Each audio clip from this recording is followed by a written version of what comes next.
Cynthia, welcome. How are you? I'm great, Timothy. It's great to see you. Yes, it's awesome to see you as well. We really, really appreciate you making time. We know you travel all over the world. Where are you logging in from? I'm logging in from Johannesburg. Oh, awesome. Awesome. Thank you so much. I know that you had a recent trip to New Zealand. Welcome back. How was New Zealand?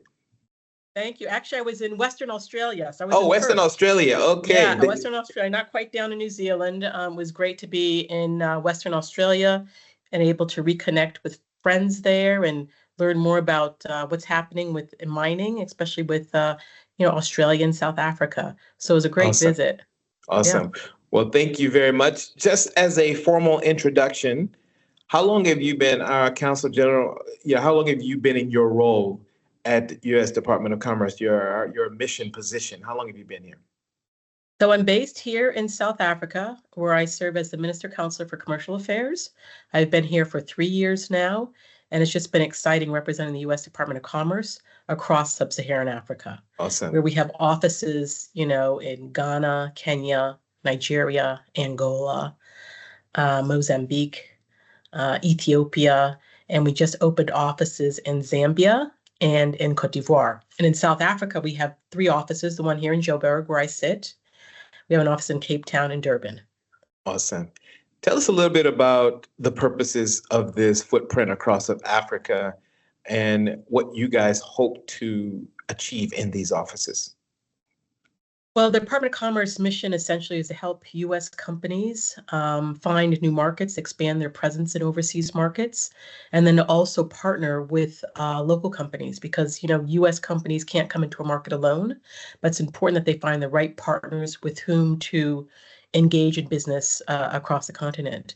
So our office provides a number of services to U.S. companies, like a gold key service if a U.S. executive wants to come to the continent, meet possible partners, and we make sure that we vetted partners before we put them in front of U.S. companies to make sure that they have the capabilities to really represent a U.S. brand, product, or service.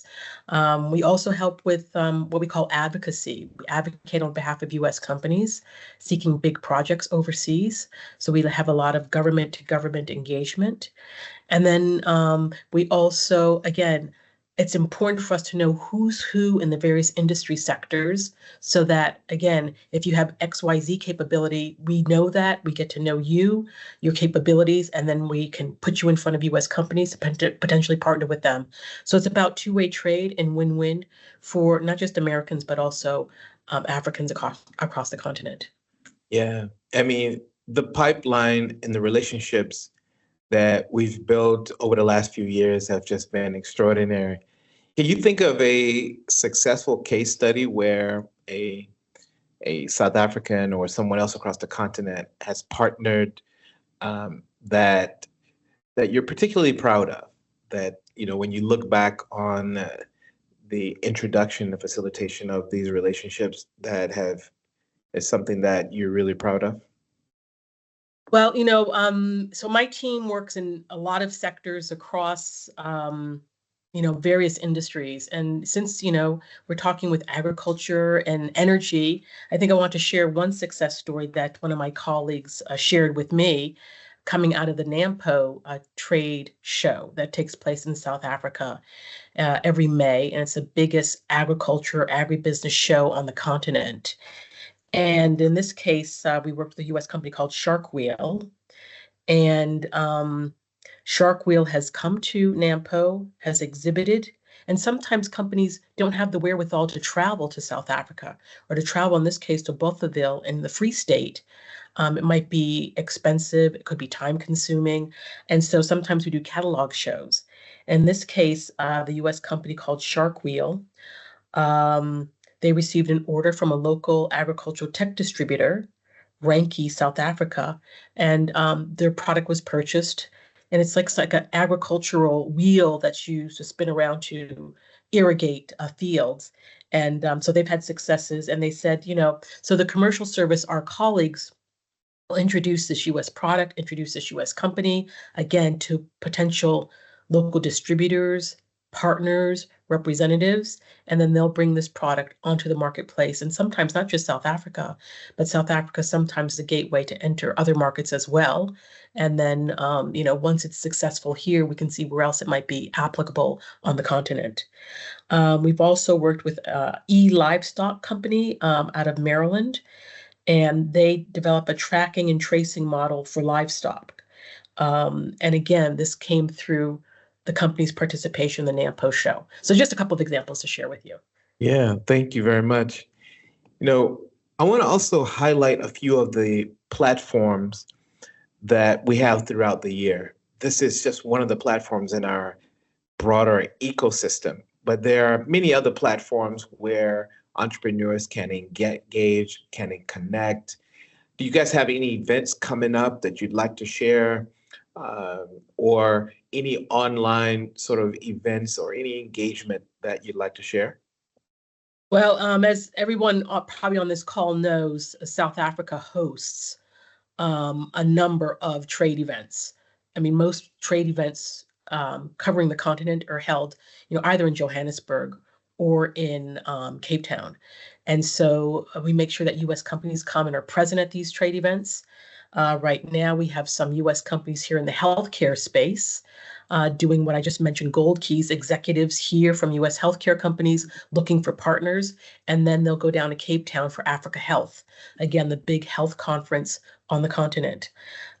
Later next month, we have Africa Tech, which is IT. So if anybody's working in ag and IT or energy and IT, Agritech is another big conference in the IT space, again, covering various sectors. As we know, IT is kind of like the backbone for everything.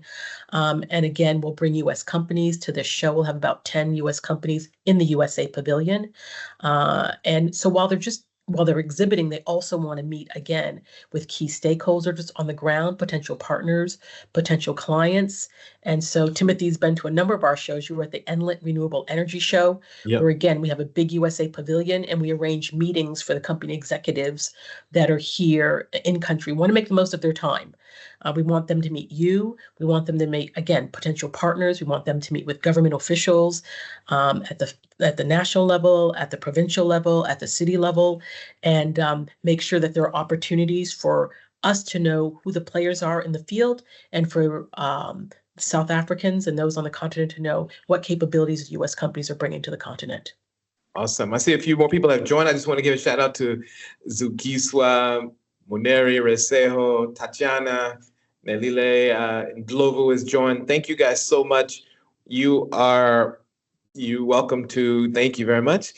Welcome you for a lot of reasons. I'm speaking to Cynthia Griffin, our Minister Counselor for U.S. Department of Commerce.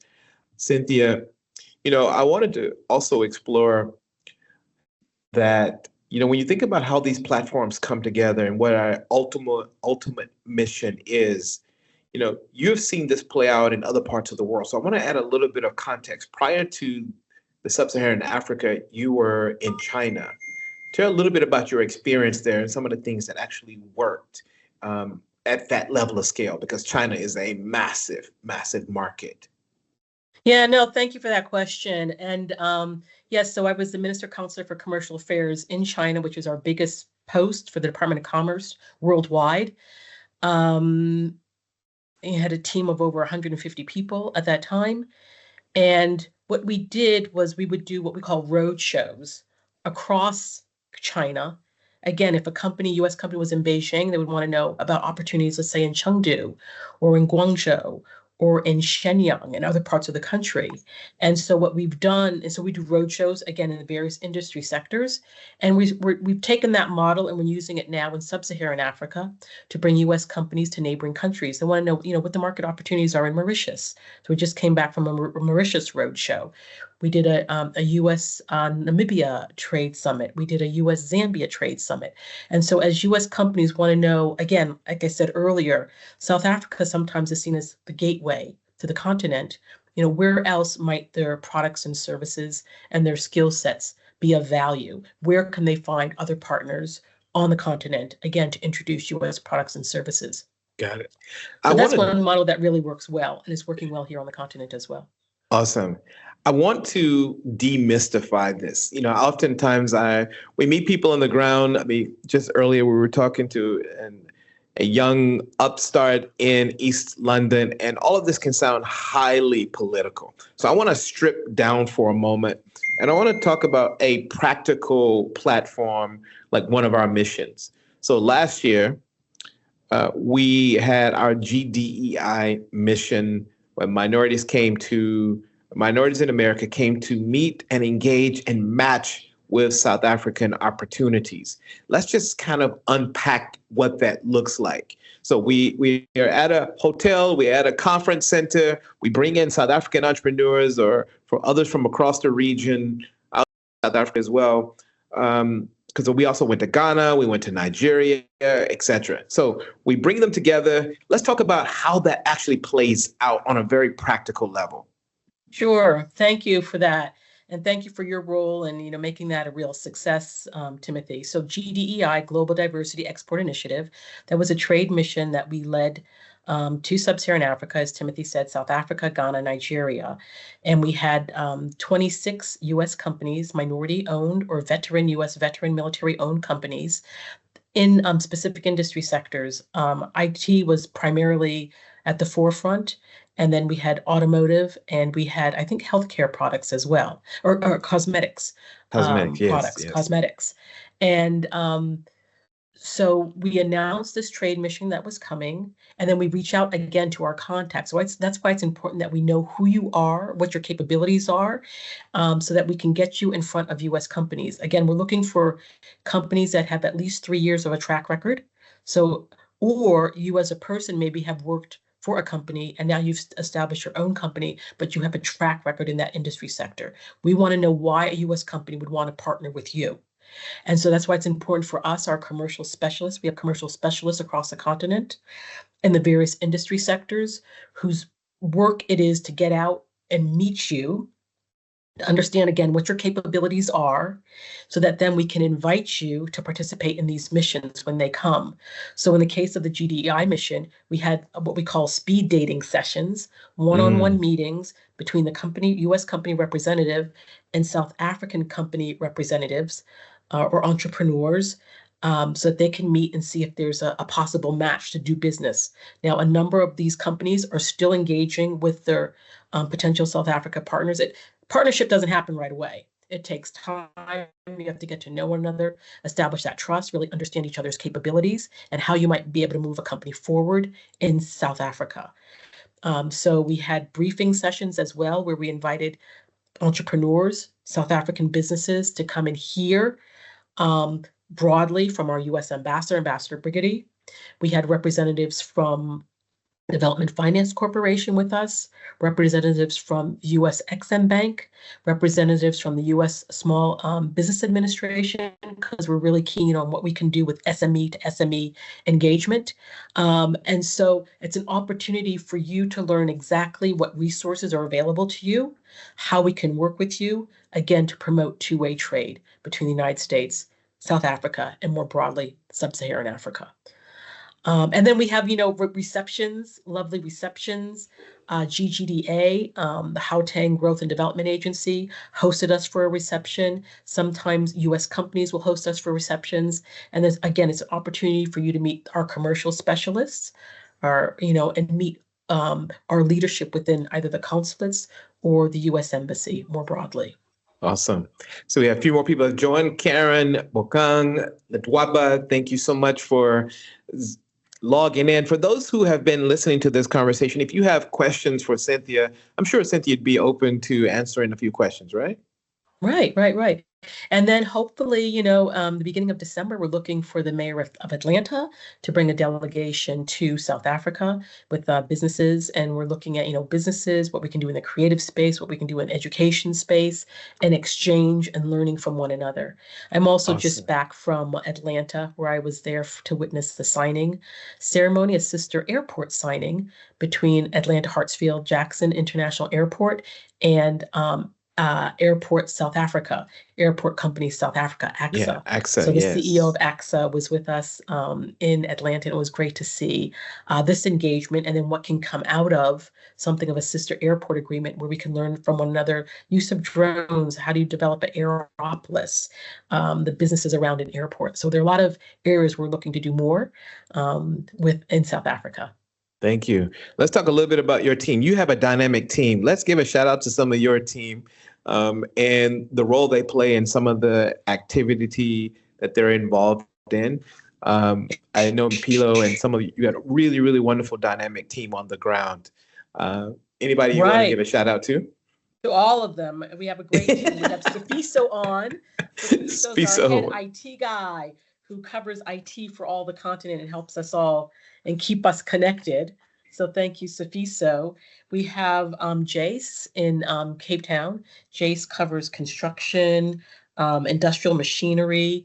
And then we have Felicity also in Cape Town who covers the healthcare sector. We have Lonje sitting up here in Johannesburg, where I sit covering the IT sector, financial services, and more broadly services. We have Kirsten Bell, who I just mentioned, who covers the agribusiness sector. So she'll be your point of contact. She sits in Durban.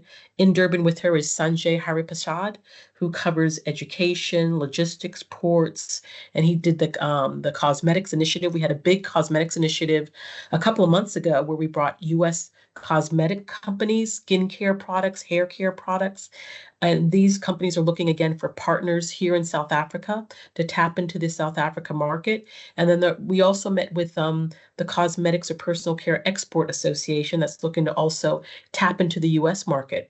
So we work closely with our Prosper Africa colleagues to look at the two-way trade part of how we get South African products into the U.S. market.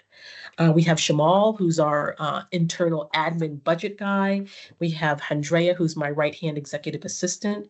You said Mpilo, who does our social media. Webster, who is keeps us, runs our motor pool system. And then we have some American officers here, like me, who stay for 3 or 4 years. Amy Benson is my deputy here in South Africa. And then we have Tatiana Aguirre, who also, oversees the portfolio, ICT, and the social media and energy with Mpilo. Awesome. And Lonje. So yeah, we have a great team, great, robust team. And then Tyler Hacking, who is our principal commercial officer who sits in Cape Town. Yeah. I want to give a shout out to Tyler. It's a good time to mention that we have one of our sponsors, Cata Energy, who actually has one of their executive directors, Ms. Tamara, in Cape Town with us, and Tyler and Tamara will be meeting later today. Wonderful. So big shout out to Cata Energy, the work they're doing in carbon innovation is just mind-blowing. I've put their link to their website in the chat box. So guys, please check out their website for any opportunities if you'd like to meet virtually, or if you're in Cape Town and you want to say hello to Tamara, please, she's around for a couple of days. We would love to facilitate a conversation. So Cynthia, I am really, really grateful for the mission-oriented work that you guys do. I do know that people may ask, and I want to just put it out there to find out, if there is an administration change, does that matter to the work you guys are doing? Does it influence the work you guys are doing? Some people, we see the stuff in the media, we see what's happening in our political landscape, but does it influence, at the end of the day, will commerce be around next year? Whether or not there's administration change or not. Yeah, no, we're career foreign service, so we will be around. Maybe the focus, depending upon the administration, could shift a little bit. I mean, the Biden-Harris administration launched a digital transformation with Africa. We have, Power Africa. We have, our PEPFAR programs. And so there could be a shift in focus, but, we're hopeful that we will continue to grow on the continent, continue to grow our footprint on sub-Saharan Africa, because it is a critical region, and we do have plans to grow. So those are still in the cards, and we look forward to, continuing on. I want to take a couple of questions from the floor. If you have questions, please do raise your hand. If you have questions for Cynthia, please do, or myself, feel free to ask me any questions as well. I wanted to see this as a conversation, which is why you'll find I'll be in conversation with a number of our speakers, so that it's not just a lecture series. And I noticed you have a great lineup of speakers as well, and it's great to see so many people on the call. Yeah, thank you. Thank you very much, Cynthia. Any questions? It can be anything. If you are in Johannesburg and you want to meet with the team, is that even okay? Tubani, you have a question? Please, before you ask the question, please do just share your name and which area you're coming from. Give a little bit of context on who you are, if you don't mind, and then share your question. Thank you. Hi, good morning. You're talking to Tubane Musia here, South Africa, in Chimiston, Gauteng.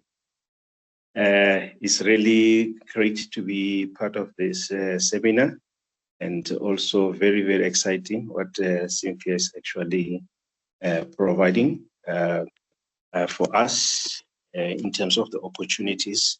I see that she's actually covering a lot of spectrum. It has been just unfortunate that I got the invitation very, very late. So I couldn't, when I tried to invite some other colleagues, they were already committed. So I just want to find out what will become the process of engaging with you, because there's some other organization of formation concentrating on the small business in the township and looking at the agriculture, manufacturing, retail, and they're looking for the opportunities, and they're trying to, organize themselves. And this is really a very big platform, as you are saying, that you have the products, and then some other products can actually go to USA. What would be the process of accessing you or engaging with you, particularly when it comes to those maybe different forums, because it becomes also much easier when it's a forum, it's more workable in that way. I just want to find out what is the process. Thank you so much. Cynthia? Well, we first have to kind of first of all, I must say that, when we had our Africa Leaders Summit back in December of 2022, it was made very clear to us that the leaders from across the continent are looking to see what more we can do with SME to SME engagement. And we're still working on that. We're still trying to figure that piece out. We did have the administrator of our Small Business Administration travel to the continent, to West Africa. It'd be good to see if we can get them to South Africa again, so that we can get deeper into what the needs are for SME to SME engagement. We're hoping that when the mayor comes, a few of SMEs might be with him, so that we can understand what the challenges are, how we can get more possibly products from South Africa to the United States. We now have an Africa trade desk through Prosper Africa. And we recently got African agricultural products into U.S. markets. And there are a number of hurdles that have to be met, a number of steps that have to be met in terms of phytosanitary requirements, working with our foreign U.S. Department of Agriculture colleagues. So, your question's kind of broad, and we need to know exactly, kind of what industry sector we're talking about, and then bring the experts in those sectors together to be very clear on what's needed to do business, especially to tap into the U.S. market. But I think these types of engagement are helpful to begin those conversations and to understand what the needs are, where the needs are, so that we can be targeted in future fora and engagements. Thank you. Tubani, which sector are you most interested in? I'm interested in the agriculture personally, But this forum is having different sectors become manufacturing, agriculture, transport, mining. So they're trying to they're grouping those people together for terms of the sectors and then train them, developing, for example, the website for them and all those stuff, and then trying to look for some opportunities, like on that, for example, opportunities either become the tender or, like another company just looking for the products. So that's how they actually operate. Okay. Thank you so much, Tubani. We really appreciate it. And again, I want to give a shout out to EmpowerWorks. If someone from the EmpowerWorks team can put your website details in the chat box, I'd really, really appreciate it. I don't want to take anything for granted because there are so many people who have logged on who are from different sectors, different backgrounds, who may know zero about this platform and the work that we're doing. So for those who are well-versed, for those who have no idea, we want to be able to meet you guys where you are. Tapelo, you have a question? I think you're on mute. Oh, good morning. How are you guys? No, I don't. Okay, I think there are a couple of Tapelos. Let's let the one on the screen. You can talk. You can go ahead. Good morning. How are you? Good. How are you? I'm good, thanks. I'm Tapelo from Pretoria. I'm in pest control and hygiene services. I would like to ask if do you guys deal with bee farming? Oh, wow. Great question. I'm interested in bee farming. Reason why? Because in pest control, sometimes we reach clients whereby they have problem with bees. Since well, we know we have a shortage of bees and bees are not allowed to be killed or to be controlled. The best way for bees, we need to take them into a certain area for some other people to farm them. So at this moment, I'm interested for bee farming. I'm not sure if you guys, you deal with that type of a farming. Thank you very much. Great question. And I think that's going to be good for some of your successor speakers to talk about, especially Michael, who covers agribusiness in particular. I'm not aware of anything specifically that we're doing with bee farming at the moment. But your work in kind of like pesticide control and things like that could be interesting as well, as U.S. companies come here to look at, what the availability is of, different, especially organic type pesticides and things like that. But beekeeping or bee farming in particular, we're not tracking right now. Yeah. But that's not to say our Foreign Ag Service colleagues are not. Yeah. I will say you will find, I agree with you, Cynthia. You will find, Tapelo, you will find associates who come on who have connections and directives and direction in that particular sector. I'm very, very confident. In fact, our next speaker up at 10 a.m. South Africa Standard Time, this region's time, will be able to offer a little bit of direction as well. Okay. Thank you so much. I really, really appreciate it. Any other questions from the floor to Cynthia? Anybody else have any questions? Cynthia, I know that I did not prep you for this, and so feel free to kind of tell me next time. But I would like to know a little bit about how AGOA, what's happened with AGOA, how it influences and affects relationships between South Africa and America. Yeah, no. So as everyone knows, probably the Africa Growth and Opportunity Act, AGOA, is a trade platform whereby eligible African countries can export to the United States over, I think it's 7,000 product categories, duty-free. And I think a number of countries are not taking full advantage of it. But the act is scheduled to sunset in 2025, so next year.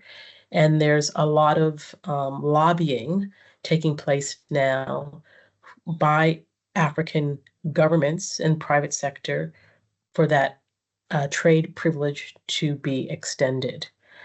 I don't know if it's going to be extended by the end of our legislative year, and now we're going into an election. I don't know that this will be front and center at the moment, but there is the administration, the current Biden-Harris administration, has come out to say that AGOA should be extended, and that South Africa should be part of that extension. But going forward, I mean, does it stay the same way that it is with, just access to the U.S. market, duty free, or is it tweaked a little bit? Some countries are looking to graduate out of the program. I think Mauritius is looking to graduate out of the program. But what does graduation out of the program mean? And so I think next year, probably Congress might look at this trade agreement and see where we go forward with it. So great question, and more to come, but we're actively urging African governments to talk to our congressional representatives, because they're the ones that ultimately make the decision as to whether or not AGOA is extended and how it might be extended, if extended. And what are some of the priorities on your team moving forward, even if they're outside of energy and agriculture? What are some of the priorities? So we're looking at, transportation, logistics, because it's important for things to, goods to flow. We're tracking very closely what's happening with the African Continental Free Trade Area. As I mentioned, we're looking at the digital transformation with Africa and what more U.S. companies can do to build out the ICT infrastructure on the continent. Next week, we will be participating in the ribbon cutting for Equinix data centers. They're opening their first data center in South Africa, a $70 million investment project into South Africa, and there'll be more data centers coming along to be able to capture in the cloud all the work that's being done in the ICT space. So that's very exciting, and we're excited about that. Like I mentioned, healthcare is still important for us, agribusiness, energy, transportation, logistics, construction, education. Again, ports, harbors will be bringing a big rail mission to South Africa in August of next year to participate in SARA Rail, and then to do port visits for port rehabilitation work. And from South Africa, the delegation will then go on to Angola to look at opportunities on the Libido corridor. So these are kind of like higher level trade missions that we'll be hosting. And then again, we need to build on to the personal care products, cosmetics products. What more can we do to engage with South African cosmetics products, personal care products? So those are some of the big sectors that we're looking at going forward. And then we have what we call Select USA for those South African companies that are looking to invest in the United States. We're here to help you with that. We worked with a South African cybersecurity company recently to establish a presence in Maryland. And she's working with partners there and building out her U.S. business, and she's a South African company. So we want to do more of that too. I want to just say that I know in my personal capacity, one of my priorities is championing women leaders here on the continent. There are so many extraordinary women that are innovating and driving change, that are developing at an extraordinary high level. We have many of them coming up later. One of the women that I'll be in conversation with, young dynamic energy entrepreneur named Rapalang Ramatlodi. She was a finalist in one of our Entrepreneur of the Year programs. I'm so excited. I think you guys are the one who introduced me to her. So thank you. Thank your team for helping expose us to some of these extraordinary women across the continent. I do feel that women are exposed to high levels of microaggressions from GBV, et cetera, on this continent. So it's very important, especially from our lens. How important is it from your team to sort of champion women's leadership? No, it's very important. Thank you for raising that, because that's a priority for us. I mean, that's how we first met during a Women Welty Summit on the margins of a trade wind event in Dubai. Was it 3 years ago now? Yeah. Time flies. So Yeah, so we do, at the time we were doing coffee chats with women, especially, on COVID, where everybody was at home, managing work and children, education. So no, women's empowerment is very important to us. In fact, when I was in Atlanta just now, I met with the UPS Foundation representative that's looking to do more with women's entrepreneurship on the continent. They're doing some conferences in Nigeria, in Asia as well. There's going to be a big global summit for entrepreneurs in South Africa sometime next year. And so we're doing a lot of women's empowerment, women's training, women's development. And as we and the commercial team, the business team, learn about dynamic women entrepreneurs, we're putting them in touch with our State Department colleagues that manage the African Women's Entrepreneurship Program. So there's a very robust African Women's Training Entrepreneurship Program that we want to put you into that pipeline as well. I should also say that on December 1, South Africa will take over the presidency of the G20.